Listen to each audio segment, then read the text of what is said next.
गणेश जी का विवाह।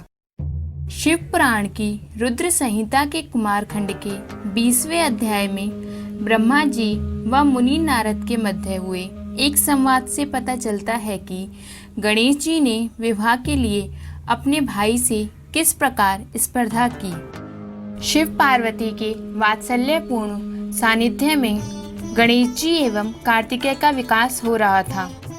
एक दिन शिव पार्वती यूं ही एकांत में बैठे हुए थे और उनके दोनों पुत्र कुछ दूरी पर क्रीड़ामग्न थे। तभी शिव ने पार्वती से कहा, हमारे पुत्र अब विवाह योग्य हो गए हैं, अब उनके विवाह की व्यवस्था की जाए। हमें अपने दोनों ही पुत्रों से समान स्नेह है। तभी गणेश जी व कार्तिकेय भी वहां आ गए और तब उन्हें यह पता चला कि माता पिता उनके विवाह की चर्चा कर रहे हैं, तो वे बहुत प्रसन्न हुए। वे दोनों भी विवाह हेतु उत्सुक थे और दोनों ही हठ करने लगे कि पहले उसी का विवाह हो। शिव पार्वती के सम्मुख विकट समस्या आ खड़ी हुई।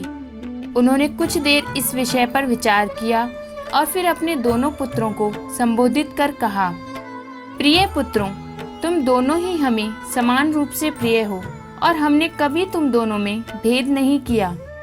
अतः हमने निश्चय किया है कि तुम दोनों में से जो भी पृथ्वी की परिक्रमा करके पहले लौटेगा उसका विवाह पहले होगा। यह सुनते ही कार्तिकेय तो तुरंत ही पृथ्वी की परिक्रमा को निकल पड़े, लेकिन भारी भरकम शरीर वाले गणेश जी वहीं बैठे सोचने लगे, क्या करूं, कहां जाऊं?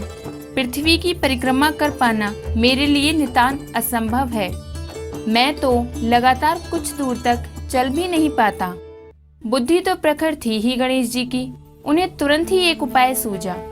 वे शिव पार्वती के पास लौट आए और बोले, माताश्री, पिताश्री, मैंने आप दोनों के लिए 2 आसन बिछा दिए हैं। आप कृपा कर उन पर बैठें और मेरी उपासना स्वीकार करें। अंत में मैं आपसे आशीर्वाद की कामना करूंगा। शिव पार्वती उन आसनों पर जा बैठे। तब गणेश जी ने विधिवत उनकी पूजा अर्चना की और उसके बाद उनकी परिक्रमा करने लगे।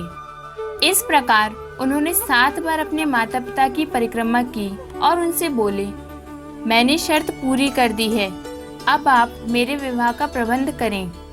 यह सुनकर शिव पार्वती बोले, तुमने शर्त पूरी कहाँ की? जाओ पुत्र, पहले पृथ्वी की परिक्रमा करके आओ। तुम्हारा भाई कार्तिकेय पहले ही जा चुका है। यदि तुम पहले लौटे तो तुम्हारा ही विवाह पहले होगा।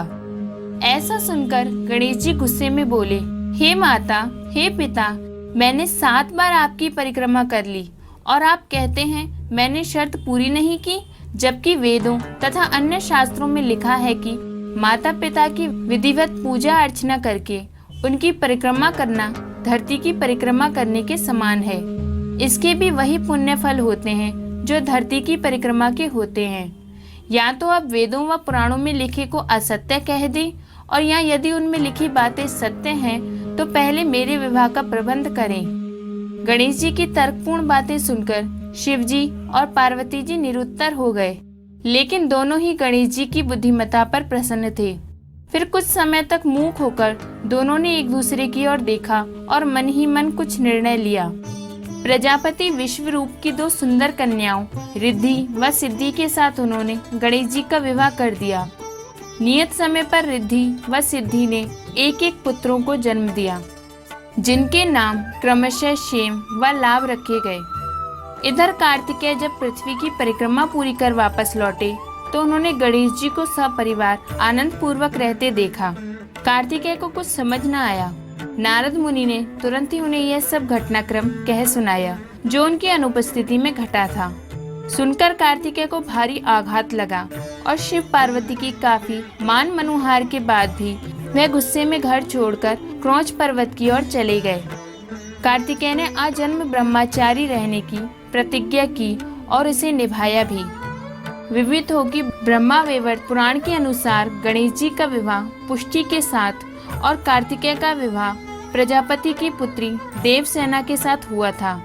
एक ही कथा की विभिन्न पुराणों में अलग अलग रूपों में प्रस्तुति से इस बात का संकेत मिलता है कि कथाओं से जिस तथ्य की ओर संकेत किया जा रहा है मनीषियों की दृष्टि में ही महत्वपूर्ण है, ना कि कथा का रूप।